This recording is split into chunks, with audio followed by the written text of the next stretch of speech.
gym friends and welcome. I'm Antonio and this is the Grass Frens podcast, where I learn and share anything about regenerative farming and ways to provide nutrient-dense food. In this episode, I won't have any guests and I'd rather introduce myself, my background, and what the whole Grass Frens project is and what the motivation behind it is. So without further ado, I'm Antonio and I'm from Italy where I currently live. I've studied mathematics and data science in the past, I worked in computer vision and natural language processing, and I now work in decentralized finance or DeFi. As you may notice, this doesn't have much to do with grass or farming. So to explain it, I need to go a bit back in time when I was the beginning of high school. In fact, I used to be a bit more fat than now. So I joined the gym at the time, I lost some weight, and I started my health journey by learning about nutrition and becoming intentional with it.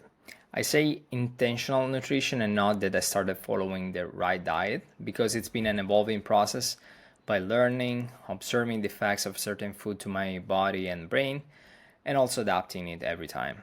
As many other people that start eating intentionally, I came to the realization that the best quality food is the one that you produce yourself. And I want to expand a bit on this topic because I don't think it's just a cliche, and I think there's more to it besides the obvious reasons. Of course, the first thing is that you control the input of the food you produce. Usually, if you do things for yourself, you tend to avoid pesticides, herbicides, glyphosate, and all the bad things that have an impact on both the quality of the food and as well as the fertility of the soil itself. This, of course, makes the food you produce much healthier and more nutrient dense. But besides that, the satisfaction that comes from producing your own food, I think it's priceless. Eating a tomato that you have grown on your backyard, for example, is a far more fulfilling experience than going to the supermarket or the grocery store and buy the veggies on sale because you don't even know or care what the veggies come from there. Of course, I'm not complaining about the convenience of having those kind of sources, right? And the convenience that we have reached as a society. However, I believe that adding proxies to the way we get the food to our table sacrifices a bit of the enjoyment that we get from our food. You may heard that as humans we love stories, and we tend to give value to things because of the story behind them. For example, if you think of money is a story that gives value to a piece of paper that otherwise will be worthless. The same happens with art, where it's not the technique used to produce the artwork or the cost to produce it that gives it the value, but more the story behind the piece of art. And this is the same thing with food. Expensive restaurants, for example, sell a nice story about the food. They serve a pork that's been raised only in a specific way, with a bottle of wine from the grapes of a certain region, with a meal prepared by some chefs that learned how to cook in Antarctica by the Nazis or something like that. So what you're buying there is a unique experience that you will feel part of. And that buying an unbranded piece of steak at the supermarket, of course, can't have the same effect. And this is why I think that too many proxies for food disconnect us from the source of it, and so we lose the fulfillment the stories provide to humans. From this, you understand my desire to provide food for myself by having my own piece of land with animals. However, as I mentioned before, I have zero background in the field. And this is why I started the Grass Frens podcast, to have the opportunity to ask questions to people that are some steps ahead from me, and by doing so, to share what I learned along the way with the other people that may be interested in the topic. At the same time, I'm aware that not everyone wants or can start a farm right now. But a lot of people are interested in getting high-quality nutrient-dense food and to create the sense of fulfillment that comes from being part of a story. And this is what I'm trying to do with the Grass Frens website, that you can reach at grassfrens.it, where you can find a dashboard with a map and waitlisted Italian Frens farms. In other words, the website collects Italian farms that I believe they do things in the right way. For example, by providing grass-fed meat or raw milk, or if they use a syntropic approach to farming and agriculture, these kind of things. You may have also noticed that the focus is on Italian farms, but the language of the project is in English. The main reason for that is the people I'm targeting, and they're not Italians only. In fact, anyone coming to Italy googling for grass-fed meat barely finds anything. So I want to make them not to be disappointed by it. It happened to me when I was in the Netherlands, searching for things in English with no results. And it was very annoying because I knew the things were there, but I just couldn't find them. So I want to be English speakers friendly. In addition to that, I heard about many people dreaming of retiring on a farm in Italy, so I think it's great if I can be a facilitator to those people in any way. I've also recently learned from Antonio Pallino, that is one of the first guests that I had on this podcast. He's a guy from Rifi, Sicilia, that international communities are forming in internal areas of Italy.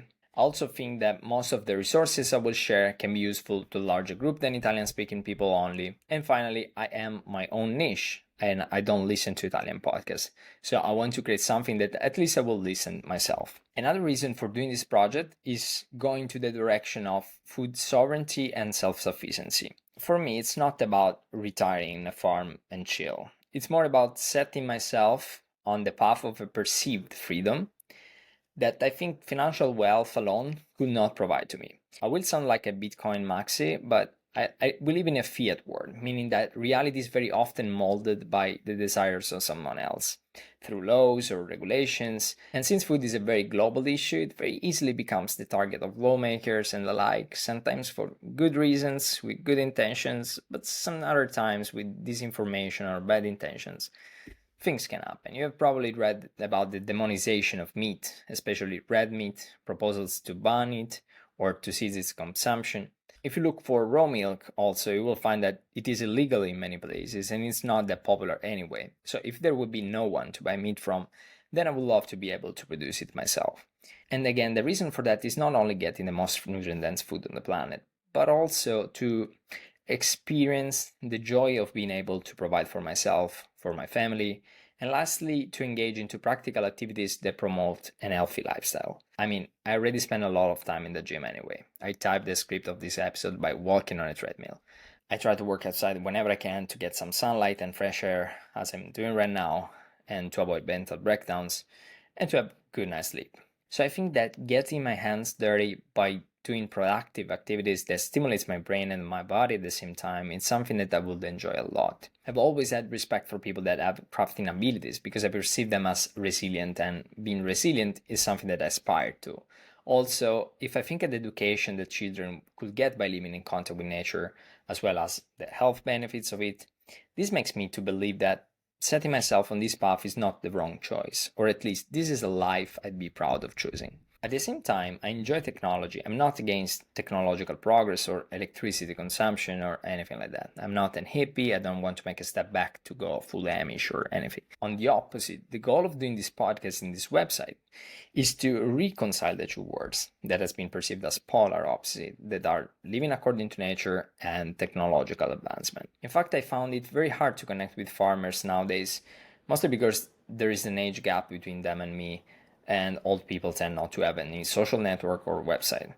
At the same time, food is coming from somewhere, for sure. And I often hear about some old man selling some pasture-raised beef for very cheap prices in Umbria or Abruzzo, and that I can't find online. While on the other side, I have to buy beef shipped from Australia or Ireland for much higher price and from unknown companies.